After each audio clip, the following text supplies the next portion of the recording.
தேர்தல் தொடர்பான அந்த தேதி அறிவிப்பு வெளியாகி இருக்கிறது. விவரங்களை விரிவாக வழங்குவதற்காகவும் இது தொடர்பான கருத்துக்களை பதிவு செய்வதற்காகவும் நம்மோடு அரசியல் விமர்சகர் அக்னீஸ்வரன் அவர்கள் இணைந்திருக்கிறார். சார் வணக்கம் சார்.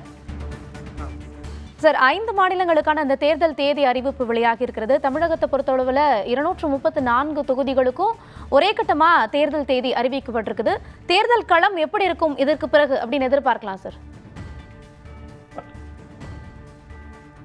தேர்தல் களம் தேர்தல் ஆணையம் இன்னைக்கு அறிவிச்சிருச்சு. அப்ப 5 மாநிலங்களுக்கு உண்டான தேர்தலை தமிழகமும் சேர்த்துத்தான். ஆனா எப்பொழுதுமே தமிழ்நாடை பொறுத்தளவில் 234 தொகுதிகளிலும் ஒரே நாள் தான் தேர்தல் நடத்துறத வழக்கமாக இருக்கிறது. இப்ப இது எப்படி இருக்கும் அப்படின்னு சொன்னா, தேர்தல் நடத்தை விதிமுறை அமலுக்கு வந்தாகிவிட்டது. ஆகையினால இப்போ தேர்தல் ஆணையம் மாநில அரசினுடைய அரசாங்க இயந்திரத்தில் பணியாற்றுகின்ற அரசு ஊழியர்கள் தான் இனிமேலுக்கு தேர்தல் அதிகாரிகளாக மாவட்ட ஆட்சித்தலைவர், மாவட்ட கண்காணிப்பாளர், தேர்தல் அலுவலர்கள் அவங்களாக செயல்படுவாங்க. ஆனா இங்க நம்மளை பொறுத்தளவுல, தமிழ்நாட்டை பொறுத்தளவுல மார்ச் 30ஆம் தேதி அந்த மனு தாக்கல் செய்யப்பட்டு 6ஆம் தேதி, ஏப்ரல் 6ஆம் தேதி அது இறுதி செய்யப்பட்டு பரிசீலனைக்கு 7ஆம் தேதியும் திரும்ப பெறுவதற்கு 9ஆம் தேதியும் சொல்லி ஏப்ரல் மாதம் 23ஆம் தேதி தேர்தல், மே மாதம் 4ஆம் தேதி அந்த தேர்தலுடைய வெற்றி பெற்ற வேட்பாளர்களை அறிவிப்பார்கள். பெரும்பாலும் சென்ற முறை 16வது சட்டமன்ற கூட்டத்தொடர் நடந்தது மே மாதம் 7ஆம் தேதி 2021 அன்று ஆரம்பிக்கப்பட்டது. ஆகையினால இது இந்த வருஷம் 2026 மே மாசம் 4ஆம் தேதி சொல்லிட்டாங்கன்னா, அதே போல் 7ஆம் தேதி புதிய அமைச்சரவை, புதிய முதலமைச்சர் தமிழ்நாட்டிற்கு வருவார் என்றுதான் தேர்தல் ஆணையம் உத்தேசமாக சொல்லப்பட்டிருக்கிறது. இதுதான் நடத்தை விதிமுறை என்று நான் நம்புகின்றேன். தேர்தலை பொறுத்தளவுல தமிழகத்துல கடந்த தேர்தல்களை நம்ம பார்த்திருப்போம். வெறும் திராவிட கட்சிகளை முன்னிறுத்தி தேர்தல் நடைபெற்றிருக்கும். இந்த முறை புதிய ஒரு கட்சி வந்திருக்குது. நாம் தமிழர் ஏற்கனவே களத்தில் இருக்கிறாரு. இந்த 4 முனை போட்டி யாரை முதலமைச்சராக தேர்ந்தெடுக்கும் அப்படின்னு எதிர்பார்க்கலாம் சார்? நீங்க சொல்லுவது 4 முனை போட்டி என்றாலும் கூட தமிழ்நாட்டுல 2 முனை போட்டி தான். ஏன்னா மாநிலத்தில் இருக்கக்கூடிய வலிமையான கட்சிகள் 2. ஒன்னு அதிமுக, இன்னொன்னு திமுக. அதிமுகவின் கூட்டணியில், தேசிய ஜனநாயக கூட்டணியில் பாரதிய ஜனதா இருக்கிறது, பிற கட்சிகள் இருக்கிறது. அதே போல திராவிட முன்னேற்ற கழகத்துல காங்கிரஸ் கட்சி இருக்கிறது, பிற கட்சிகளும் இருக்கிறது. ஆகையினால இந்த வலிமை மிகுந்த இந்த 2 கூட்டணிகளுக்கும் தான் போட்டி, அப்படித்தான் நான் பார்க்கிறேன். அதற்கு பிறகு நாம் தமிழர் கட்சி 8.2% 2024 வாக்கு எடுத்திருக்கிறாங்க. அவர்கள் எந்த கட்சியோடும் கூட்டணி வைப்புக்கு போவதே இல்லை. 2029 இருக்கட்டும், நாடாளுமன்ற தேர்தல் இருக்கட்டும், 2031 வைக்க போறதில்லை அப்படின்னு அந்த கட்சியினுடைய ஒருங்கிணைப்பாளர் திரு சீமான் அவர்கள் அறிவித்து விட்டார்கள். இப்பொழுது எந்த கட்சி கூட்டணிக்கு வந்திருக்கிறது அப்படின்னு இதுவரைக்கும் இறுதி செய்யப்படாத தமிழக வெற்றி கழகம் எந்தெந்த கட்சி என்பதை அவர்கள் தான் விரைவில் அறிவிப்பார்கள் அப்படின்னு நான் நினைக்கிறேன். ஆகையினால இப்போ திராவிட முன்னேற்ற கழகத்துக்கும் அண்ணா திராவிட முன்னேற்ற கழகத்துக்கு தான் சட்டமன்ற பொது தேர்தல்னால இங்க மாநில கட்சிகளுக்கு தான் போட்டி அப்படின்னு நான் பாக்குறேன். முனை போட்டி தான் அப்படின்னு சொல்றீங்க. களத்துல கருத்து கணிப்புகள் வேற மாதிரியா இருக்குது. நீங்க சொல்றதை வச்சு பார்க்கும்போது இதற்கு முன்னாடி விஜயகாந்த் அவர்களுடைய ஒரு கூட்டணி உருவாச்சு. அது ஒரு மிகப்பெரிய ஒரு எதிர்பார்ப்பை ஏற்படுத்துச்சு. ஆனா களத்துல சூழல் வேற மாதிரி இருந்துச்சு. அந்த ரிசல்ட் அப்படிங்கிறது நீங்க இப்ப சொன்ன மாதிரி 2 முனை போட்டி தான் அப்படிங்கிற மாதிரி தான் இருந்துச்சு. ஸோ அப்படிதான் இந்த முறையும் இருக்கும் அப்படின்னு நம்ம நினைக்கணுமா? கருத்து கணிப்புகள்லாம் வேற மாதிரி இருக்குல்ல சார்? கருத்து கணிப்பா அது அல்லது காசு கொடுத்து கணிக்கிற கணிப்பா என்று எனக்கு தெரியவில்லை. ஆனால் அதை தாண்டி மக்கள் கணிப்பு தான் யதார்த்தமான ஒன்று என்று நான் எப்போதும் நம்புகிறவன். எத்தனையோ மாநில தேர்தலுக்கு முன்னாடி இந்த ஜோதிடம் பார்ப்பதை போல ஜோதிடம் பார்ப்பது தவறு என்று சொல்லவில்லை. ஆனால் ஒரு ஜனநாயகத்தில் ஜோதிடம் பார்ப்பது தப்பு அப்படின்னு நான் நினைக்கிறவன். காரணம், எத்தனையோ கருத்து கணிப்புகள் எல்லாம் தவிடுபடியாக்கியதுதான் தமிழ்நாட்டு அரசியல் கருத்து கணிப்பு. மக்களினுடைய பார்வை வேறாக இருக்கும் அப்படின்னு நான் நம்புறேன். ஒண்ணு. திரு கேப்டன் விஜயகாந்த் அவர்களை பத்தி நீங்க சொன்னீங்க. அது ஏன் அப்படின்னா, நீங்க முதல்ல விருத்தாச்சலத்துல ஒரு சட்டமன்ற தொகுதியில நின்றார்.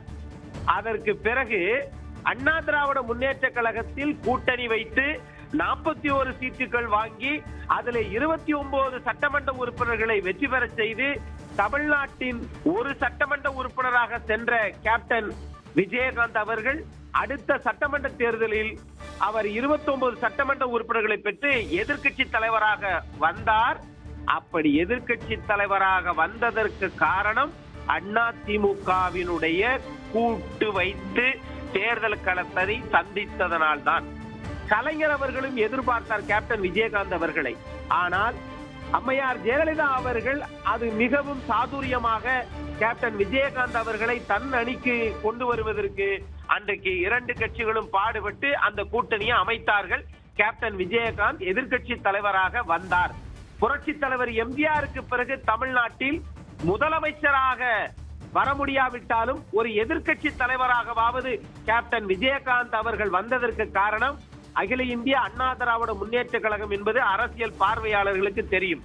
ஆனால் அதே மாதிரி இன்னைக்கு தாவேகா அந்த நிலையில் இருக்கிறதா? கேப்டன் விஜயகாந்த் அவர்களுக்கு மக்கள் செல்வாக்கு இருந்தது. அதே நேரத்தில் அது இறங்கி போகிற அரசியலை கடித்து சொல்லுகிற ஆற்றல் கேப்டன் விஜயகாந்த் அவர்களுக்கும் அவர் கூட இருந்தவர்களுக்கும் இருந்தது. இன்றைக்கு அது இருக்கிறதா என்று கேட்டால் தாவேகா என்பது ஒரு ரசிகர் மனப்பான்மையுள்ள ஒரு கூட்டம், ஒரு கட்சி, அவ்வளவுதான். ஆனால் அடிப்படை கட்டமைப்பு அதிமுகவை எதிர்ப்பதற்கோ திமுகவை எதிர்ப்பதற்கோ தமிழ்நாட்டில் 234 தொகுதிகளிலும் சட்டமன்ற வேட்பாளர்களை நிறுத்தி அவர்களுக்கு அந்த தேர்தல் விதி ஆணைகளின்படி சொல்லப்பட்டதை செலவழிப்பதற்கோ அவர்களிடம் அந்த போதாமை இருக்கிறதா அப்படின்றத மக்கள் தான் தீர்மானிப்பாங்க. ஆகவே மீண்டும் சொல்லுகிறேன், இது சட்டமன்ற தேர்தல், பொது தேர்தல். அண்ணா திராவிட முன்னேற்ற கழகத்திற்கும் ஆளுகிற கட்சியா இருக்கிற திராவிட முன்னேற்ற கழகத்துக்கு தான் போட்டி அப்படின்றத என்னுடைய பார்வை நான் பார்க்கிறேன் சகோதரி. சார், இறுதியா ஒரே ஒரு கேள்வி சார். இப்போ சமீபமாக ஒரு 2-3 நாட்களாக நம்ம பார்க்க முடியுது, விஜயோடைய அந்த என்டிஏ கூட்டணியான பேச்சுவார்த்தை நடைபெறுது அப்படின்ட்டு. ஒரு புறம் போறது நல்லது அப்படிங்கிற ஒரு கருத்து முன்வைக்கப்படுது. இன்னொரு புறம் ஒருவேளை அவர் என்டிஏ கூட்டணியை சேர்ந்தா இதனுடைய அவருடைய அரசியல் வாழ்க்கையானது முடிவு பெற்று விட்டது அப்படிங்கிற ஒரு கருத்து முன்வைக்கப்படுது. எதை எடுத்துக்கிறது சார்? நீங்க கேட்ட 2 கேள்வி. நடிகர் தாவேகாவின் தலைவர் திரு விஜய் என்டிஏ கூட்டணிக்கு போவாரா அப்படின்னு கேக்குறீங்க. அப்படி 2 தரப்புலையும் அதை பேசுறாங்களான்னு கேட்டா வெளிப்படையாக யாரும் பேசவே இல்லை. என்னை பொறுத்தளவுல தாவேகாவினுடைய தலைவர் விஜய், நடிகர் விஜய் அவர்கள் என்டிஏக்கும் போகக்கூடாது, அவர் தனித்துத்தான் நிற்க வேண்டும் என்பது என்னை போன்றவர்களுடைய ஆசை. காரணம், நீங்க தேர்தல்ல தூய சக்தி, நல்ல சக்தி, கெட்ட சக்தி, தீய சக்தி அப்படியெல்லாம் ஒன்றும் இல்லை. ஆனால் ஒரு தேர்தல்ல கூட்டணி வைக்காம இருக்கிறது நல்லதா அப்படின்னு கேட்டா, நீங்கள் முதல் தேர்தலில் பேரறிஞர் பெருந்தகை அண்ணா 7 கட்சியுடன் கூட்டணி வைத்து தான் ஆட்சி அமைத்தார். ஆகவே இந்த இடத்துல நாம் தமிழர் சீமான் அவர்கள் முதல்ல தேர்தலை சந்திக்கிற போது 1% வாக்குகளை பெற்றார். அதற்கு பிறகு 3%, அதற்கு பிறகு 6%, இப்போது 8.2% 2024. அதே போல தன்னுடைய வாக்குறுதிகளை எவ்வளவு வச்சிருக்கிறோம் அல்லது மக்கள் செல்வாக்கு எவ்வளவு இருக்கிறது, அவருக்கு பின்னாடி இளைஞர்கள் இருக்கிறார்களா, ரசிகர்கள் இருக்கிறார்களா? ஆம், ரசிகர்கள் இருக்கிறார்கள். தொண்டர்கள் இருக்கிறார்களா? அரசியல் கட்சியினுடைய அந்த ஆளுமைகள் இருக்கிறார்களா என்பதை 2026 சட்டமன்ற பொது தேர்தல் தாவேகாவினுடைய தலைவருக்கு அது எடுத்துக்காட்டும். ஆகையினால தாவேகா விஜய்க்கு யாருமே தேவையில்லை. அவர் நேரடியாக தமிழ்நாட்டின் முதல் சட்டமன்ற உறுப்பினராக நின்று உடனடியாக அவர் சட்டமன்ற தேர்தலை வெற்றி பெற்று முதலமைச்சராக வரட்டும். ஆகவே அவருடைய எண்ணங்கள் அது பூர்த்தி ஆகட்டும். ஆனா அவர் யாரோடையும் கூட்டணி வைக்க கூடாது என்பதுதான் அந்த ரசிகர்களுடைய எண்ணமாக இருக்கிறது. 2, 3வது, ஒரு அரசியல் கட்சி தொடங்கி அந்த அரசியல் கட்சி கூட்டணி வைப்பது ஒன்றும் பாவச் செயல் அல்ல. ஆனால் கூட்டணி வைக்காமல் தேர்தலில் இதுவரைக்கும் நிற்காமல் நேரடியாக நான் முதலமைச்சராக வருவேன் அப்படின்னு சொன்னது அது அதீத எதிர்பார்ப்பு சிந்தனை, அப்படித்தான் நான் பார்க்கிறேன்.